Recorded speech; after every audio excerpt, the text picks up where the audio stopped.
Et ça va permettre de faire une transition aussi vers Passeport, parce que ma question d'après, elle concernait aussi une histoire d'amour.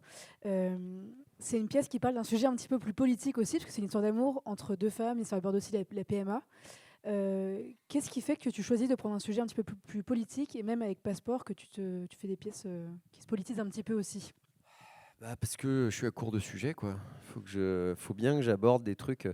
Non, je pense que un peu, c'est marrant parce que moi j'ai l'impression que quand j'ai commencé à faire des spectacles, donc même avant le Porteur, quand j'ai commencé à faire le Mariage de Figaro ou la Mégère, j'avais pas forcément grand-chose à raconter. Mais par contre, j'avais quand même envie de monter des spectacles. Et la Mégère, même si je réécrivais les classiques, même si voilà, je rajoutais des gags, etc., j'avais pas vraiment une histoire moi ou un truc moi à dire.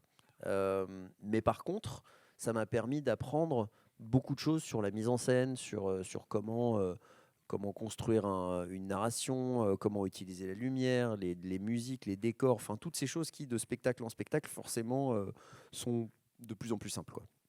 Et le jour où j'ai eu ma première pièce, donc le porteur d'histoire, tout ce que j'avais appris justement sur diriger des acteurs, raconter une histoire, utiliser une scéno, etc., m'a vachement servi au porteur.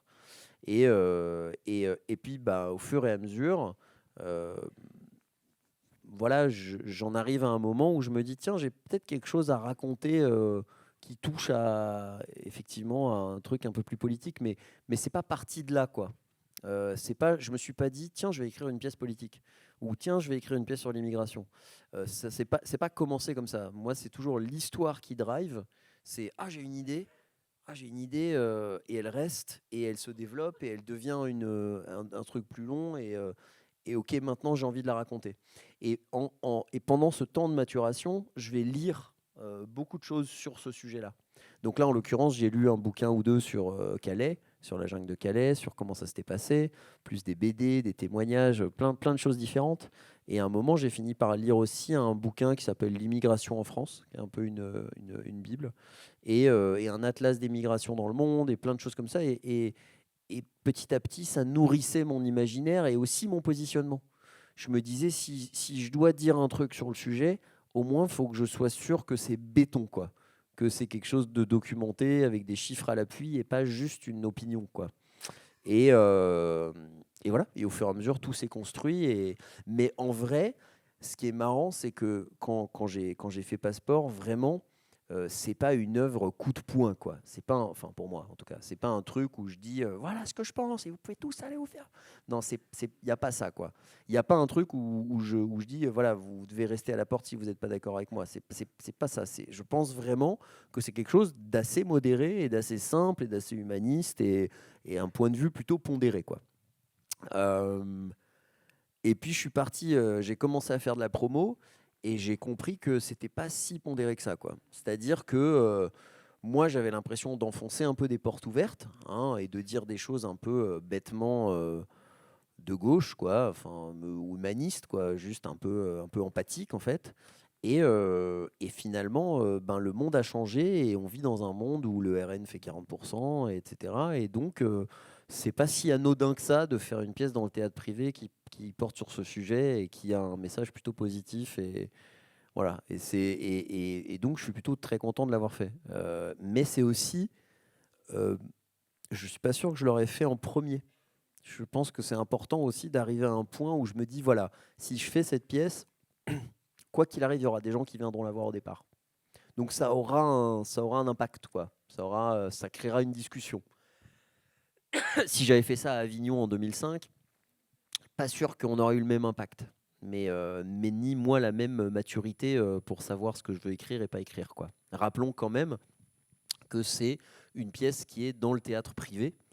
Et donc, quand même, dans un théâtre privé, il n'y a pas de subvention. Et le but, c'est d'avoir des gens dans la salle. Parce que s'il n'y a pas de gens dans la salle, le spectacle il s'arrête, quoi.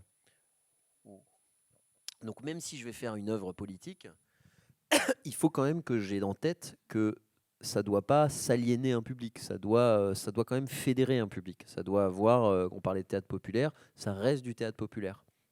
Donc la ligne est fine entre comment est-ce que je fais une histoire romanesque ou juste mes héros en fait, ben c'est juste des réfugiés ou des gens issus de l'immigration, mais qui sont juste voilà qui ont comme dans laquelle de mes pièces, il y a de l'empathie, on a envie qu'ils réussissent, sauf que cette fois-ci, bah, ça se passe dans la jungle à Calais. Donc forcément, ça veut déjà dire quelque chose, quoi.